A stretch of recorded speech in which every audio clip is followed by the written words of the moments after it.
This is your host, Lori Moilov with the Limitless podcast. And today I have the amazing Brad Chapman, who is a vocal coach, also a voting Grammy member with over 24 platinum records on your wall.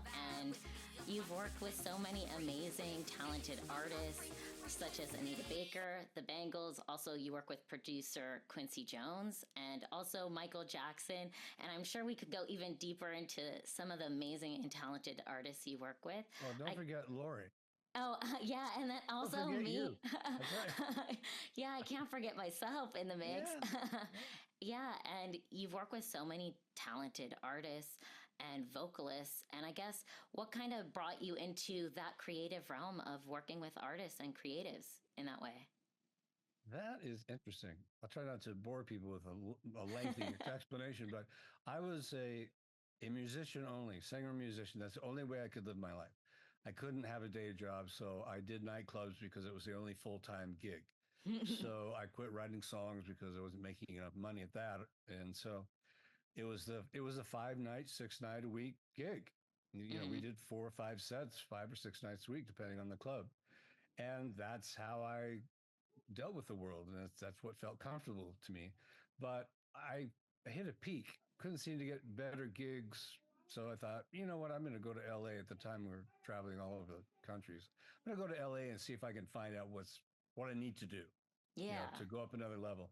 And I was auditioning for this group, and he said, there's this vocal coach in town's name's SETH. And I didn't even know celebrities took voice lessons. I mean, that was Mm, still more of an underground knowledge at that time. It wasn't mm, wasn't common knowledge, especially outside of LA, because in LA, even in the late '70s, which is when this happened, there were a mm, lot of guys, who were advertising, yeah, I know how Robert Plant does that, and blah blah blah mm, blah blah.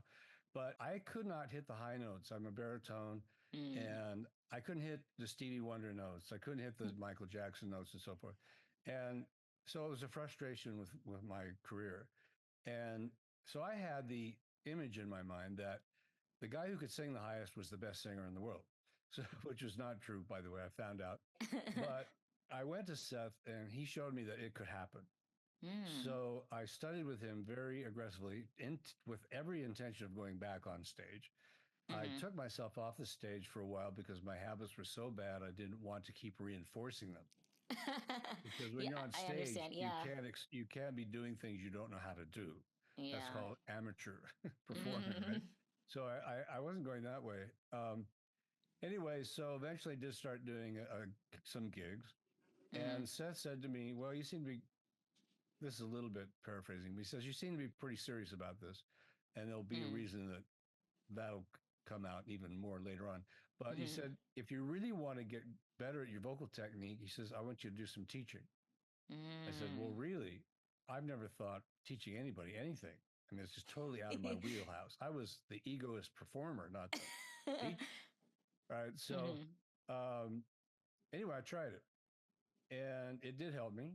mm, Watching somebody else apply the exercise that you applied to yourself and see it have them success with it, it helps mm. you integrate it deeper in your mind that, this really does work.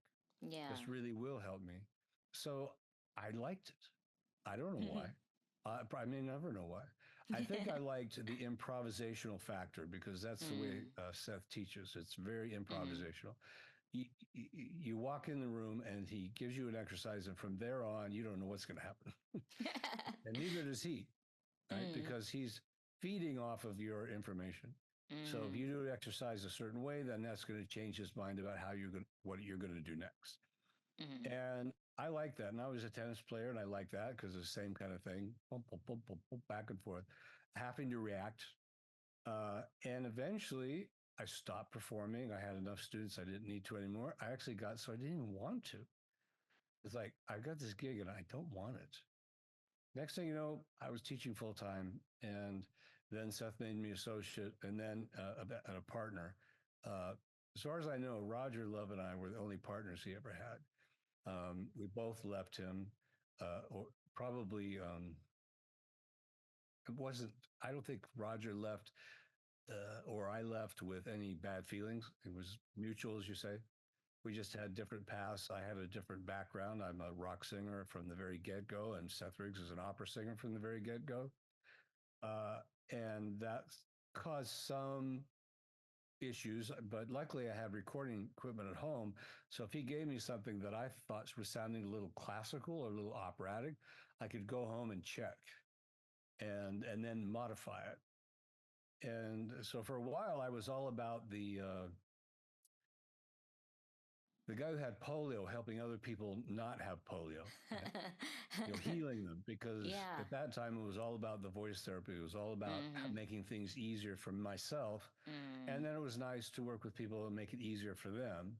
And Yeah. Seth had a lot of professional people coming in for 2 or 3 sessions for voice therapy. That was pretty much the extent of his work with celebrities. He didn't really know anything about stylization or improvisation or rhythm or whatever, and he didn't want to. But anyway, that's how I got into it. And then as I worked with some major artists, and that was very interesting to me to learn from them. You know, I think a smart teacher is the teacher who learns from the students. Hmm. And the whole Yeah. thing has just bloomed over years and years and years. And now I can't imagine doing anything else. I've never really gotten back to performing. It doesn't really even interest me. Wow. And the Yeah. interesting thing, because you were saying, like, working with some celebs that you have, I'm curious on if you can share maybe a creative story on like some of the creativity that you had as a vocal coach integrated with some of the creativity that the artist bring. Can you maybe share a story? Yeah. Well, first of all, I learned that artists are not as open to suggestions as people who haven't quite reached that mindset. But I learned that that's a good thing. If you're going to be an artist, if you're too pliable, you'll be the person who's trying to please all the people all the time. Mm, And I yeah. think everybody pretty much has learned that that doesn't work. No. Yeah. And so I learned that to work with them, to be very aware of that. Mm. And it's okay to have them come back and say, that was my idea, not yours, Brad. Okay. And you learn that they are improvisationalists in a way. Mm-hmm. They don't quite often they don't do the same thing every time. Cool, which is Mm-hmm. more my background, especially as a lead guitar player. I didn't mention that when I was performing. Mm-hmm. I was a lead guitar player, Oh, and cool. in rock and blues and so forth, and that's all improvisational. Mm-hmm. It was considered bad to sound like another guitar player. It was okay to Mm. learn from other guitar players, Yeah. but it was a put down if somebody said, "Well, you sound just like BB King." Well, okay, thank you, but no, I No. don't want to sound just like BB King. That's a bad thing. And so there was more camaraderie. And when I was in LA at the time that you were coming in, I was focusing almost 100% on artists, but the music industry got very poor, and the cost of living there and trying to work with artists was kind of an issue that I had to eventually face. So I'm in Las Vegas now, where first of all, COVID. I don't want to get political, but there was things happening with COVID that were Yeah. very hard on the music industry, Oh, for sure. and I didn't want to deal with that. So we left. I'm Mm-hmm. not so much artist centric anymore. I work with all kinds of different beginners, different levels, different kinds of goals that people have, and that's fine. Making a living doing what I like, and that's what I want to do. But you wanted a specific. Yeah, specific maybe event that like you're like, ooh, I added, maybe it was a vocal warm up or something that kind of was integrated in that artist's repertoire. Mhm. I was working. Actually, this was in a song. I was working with Kevin Cronavario Speedwagon. Part Mm-hmm. of his style, which he didn't know was necessarily part of his style, was just happened that way over years and years. Is he used to take the R sound and Mm-hmm. extend it, like Hmm. forever, because Mm-hmm. he was from Chicago, Mm-hmm. more specifically Champaign, Illinois. Mm-hmm. The whole band was, and my first reaction to that was the Seth Riggs reaction. Well, no, you can't take a consonant and hold it out like that. That's wrong. That's bad for the voice. And I quickly mentioned it to him. He says, "Well, that's okay. Yeah, let's get rid of it." And And then I heard him trying to get rid of it. I thought, wait a minute, that's one of his trademarks. I don't think he'd alienate his audience by getting rid of it, but he could certainly lose some fans. And then I got thinking, well, wait a minute, we work on microphones. We don't sing in an open hall with the big emphasis on resonance. In fact, one of my issues with some of his training was that when I went home and put his training on my microphone, it sounded bad. So I had to modify it from there. So I learned that I needed to be more open to what was happening with my individual singers.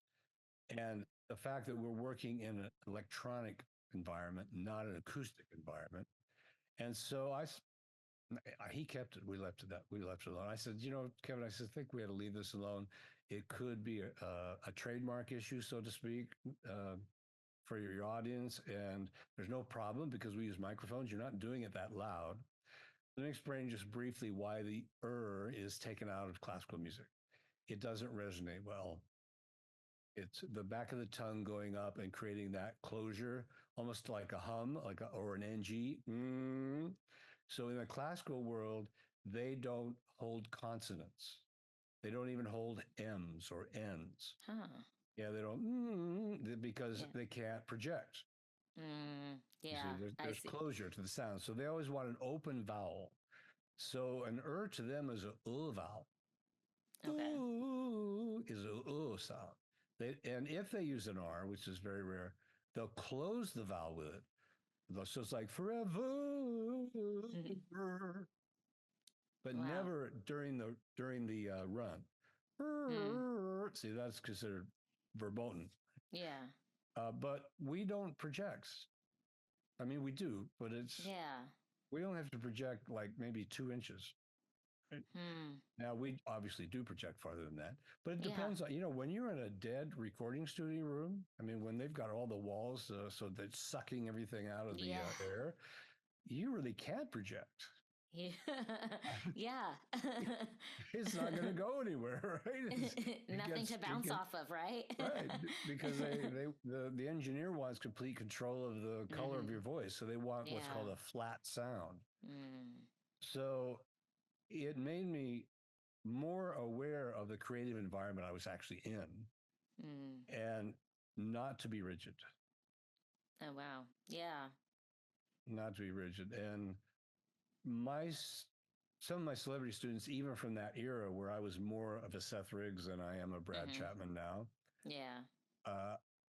They said to me, well, Brad, you always let us do what we wanted. And I said, well, yeah, you're right. I always respected that. But I also taught you to be perfectly on pitch. And I also took every bit of strain out of your voice I could, to the point where I think I was a negative influence on your art. So that's kind of what I learned from them. And so when I'm working with somebody who wants to be an artist, that has a big influence on how I start with them. And you know me, I mean, I worked with you and I let you do what you do. You're a rapper. Yeah. And I've had people say, you teach rappers? Yeah. Really? You're a voice teacher? Well, rap is an art. It's got its own very specific parameters, if you will. It doesn't matter whether you guys sing on pitch or not. That's not relevant to the whole style. So my work with you was more on the emotional side, even though you wanted to learn to do some singing as well. Yeah. But I have a funny story I want to tell you hear about this. rapping. Yeah, it was really funny.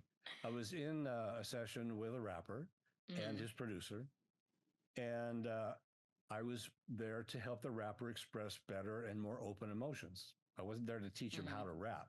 Yeah. And anyway, so I made a suggestion to the rapper. And then he did my suggestion. He applied it. And the producer heard that. And his immediate reaction was this. He said to the rapper, he says, damn boy, says, you just let a white boy teach you how to rap. Okay.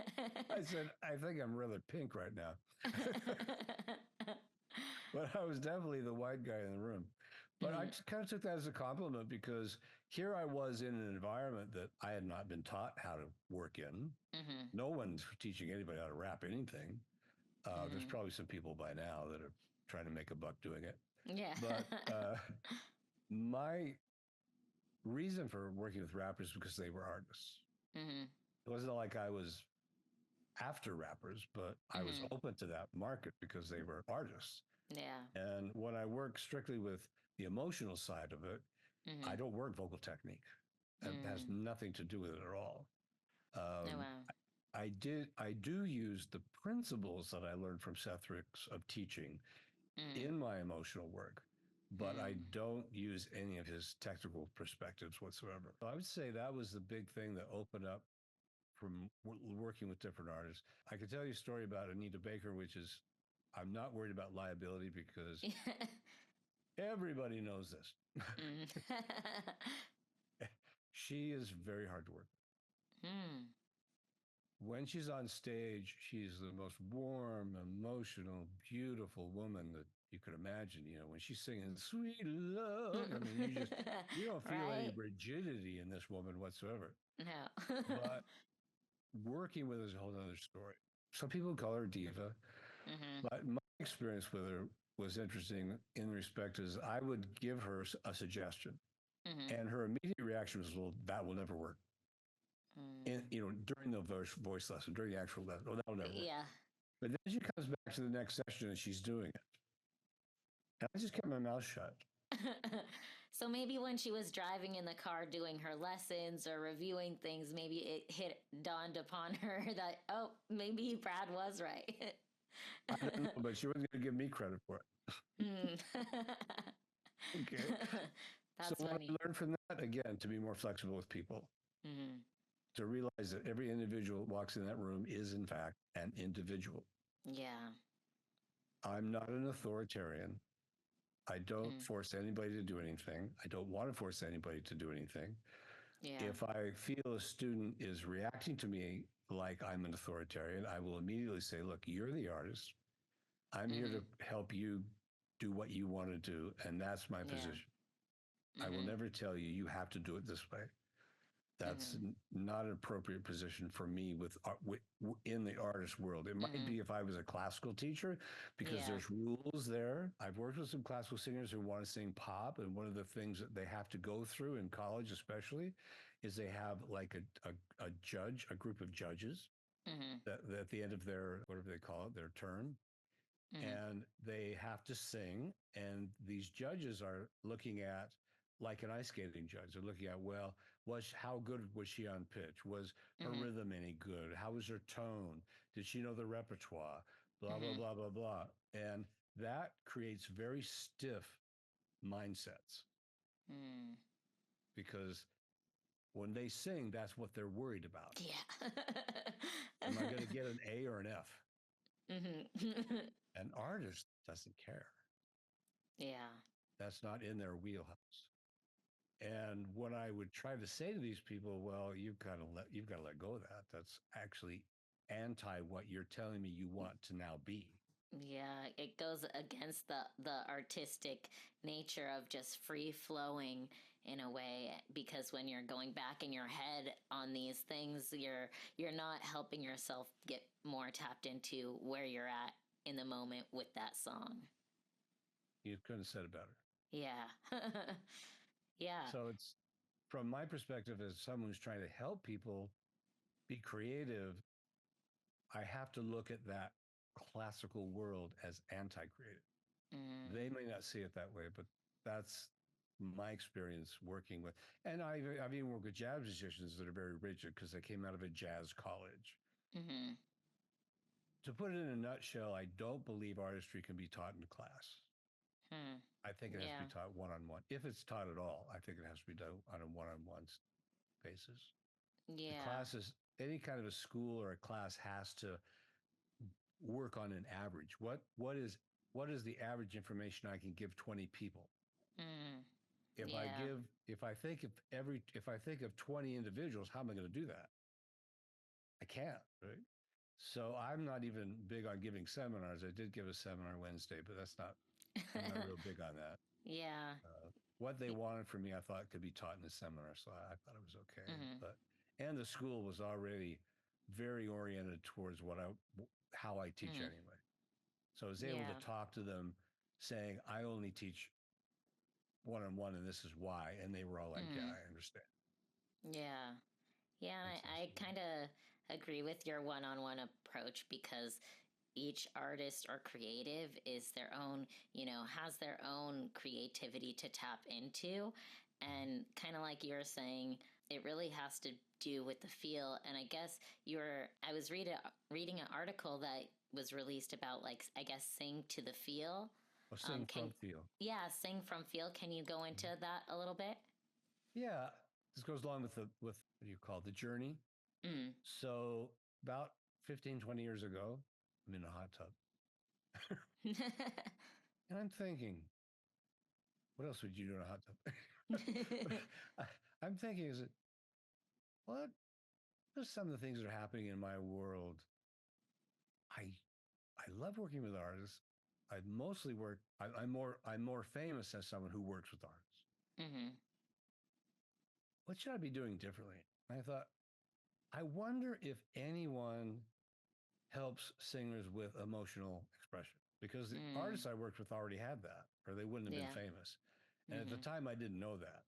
Mm. But they wouldn't have been famous had they not already had the integration of emotional expression. You just Yeah. can't succeed in that world if you're not. Mm-hmm. And I thought, I wonder if I could teach that. And Mm. I went on to Google and I couldn't find anybody who was teaching it. I thought, well, Mm. this could be very interesting. This could be like I tend to be a pioneer. Mm. And I thought, this could be really fun. And I thought, okay, now how do you explain that? Mm. What's a simple phrase that explains that? Most people use you have to sing with feel Mm. or you can't do it. And there's Mm-hmm. also a misnomer in that world that says it can't be taught. Mm. I learned that that's not true, but that's a very Yeah. common belief system. You either have it or you don't. Mm-hmm. We'll talk about my Bob Dylan epiphany when I get done with this. But nobody was doing it. So I thought, well, how do I approach technique on an individual basis? How do I do that? Mm. How do I listen to people and how do I respond to them? And how do I think, okay, this is what maybe will help them? So I started applying that to emotional performances and it works. Mm. And I was always asking my students, or actually they would volunteer.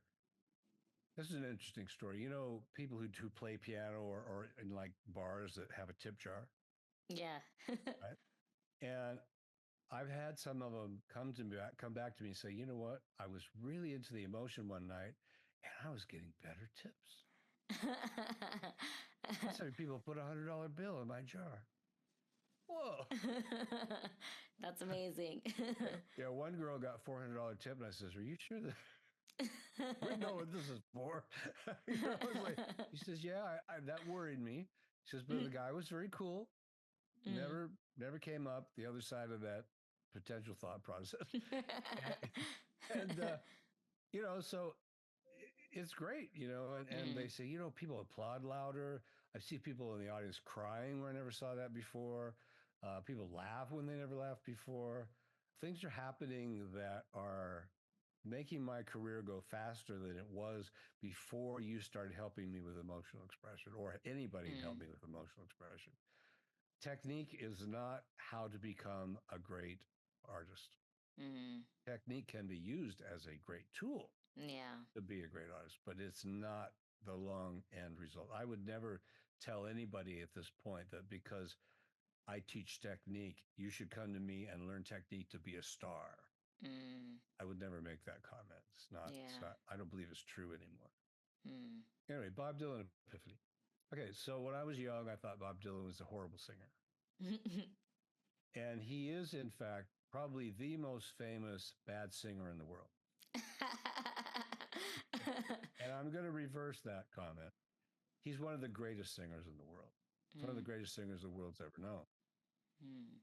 But at the time, in my younger years, I thought, he shouldn't be on the radio. What's going on? This is bad. Something's wacko here. And I Mm. remember some young girls were talking about him. And I said, oh, Bob Dylan. Oh, yeah, he's terrible. They looked at me and said, no, he's sexy. My eyes crossed. What?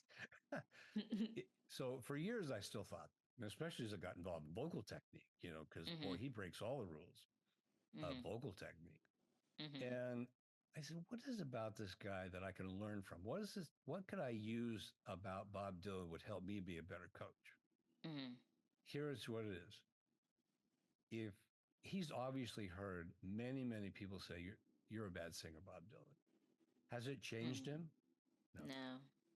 Many, many people have said, you sing flat. Has it changed him? No. I'm sure people say, you don't project properly. Has it changed him? No. You shouldn't use R's in your singing. Should that change him? No. He is dead. I don't think he ever introverts and asks himself this question. Did I sing well last night? I don't think he ever asked it. Technically, I don't think he ever asked that question.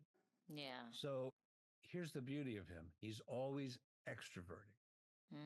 Everything is out. Yeah. Now, did he have to learn the melody he wrote? Yeah, I think he would have to repeat that enough times that it was memorized. Did he have to memorize the guitar chord structures that he was playing? Yeah, I think he would probably have to memorize those. But once those things are part of his subconscious, his conscious mind is 100% dedicated to the storyline. He wrote the storyline, he's lived the storyline, and now he wants to say it in music. And that's what he does as well or better than anybody else. Wow. Yeah. That it is the story. I do see that now that you illuminated that for me. That's why I call it it's an the epiphany. storyline. Yeah, that was definitely an epiphany. Now I'm gonna have to go back to some of his music and really be like, okay, yeah, I get what Brad was talking about. And are you familiar with Melodyne? Melodyne, yeah. Now that we have stem splitters, you're familiar with that as well? Yeah. Should we explain that to the audience, do you think? I can add a link and so that they can check out that, but basically it breaks out the stems of the vocalist, and you can see where it is in the pitch and all that stuff. Yeah. Wow. Yeah, so I stem split Mr. Tambourine Man out of the 60s. I know that hasn't been I know that vocal has not been edited with Melodyne or what's the hated one? Auto-Tune. And actually, Auto-Tune can do a lot with what Melodyne does as well. But I don't use it to edit anybody. I use it to learn. And so I put Bob Dylan on Melodyne. It's hard to find a note on key in that song. Interesting. Because, for a singer, they want to be and it's stressed, you got to be on key. And it's to hear that kind of is crazy to me. and that goes into my one question is, what is this one word that kind of bonds you with creativity? What would that one word be? Freedom. Improvisation. Improv? Okay. Be in the moment. Yeah, so true. And my other question is there a piece of art or something that does inspire you creatively? Any musically? Yeah, anything. Any Blues, medium. Blues, R&B. Blues? Okay. Is there a specific song that comes Stevie Wonder's 70s stuff, but I think one of my favorite was my favorites of his is Lately, All Is Fair in Love. Okay. Wow. Yeah. Yeah. Well, our listeners are going to have to check out those songs. And where can some of our listeners come and find you, Brad, if they're interested in maybe working with you, getting some coaching? Where can they go to find you? My webpage. So the simplest thing to remember is Brad Chapman is a vocal coach. So bradchapmanvocalcoach.com.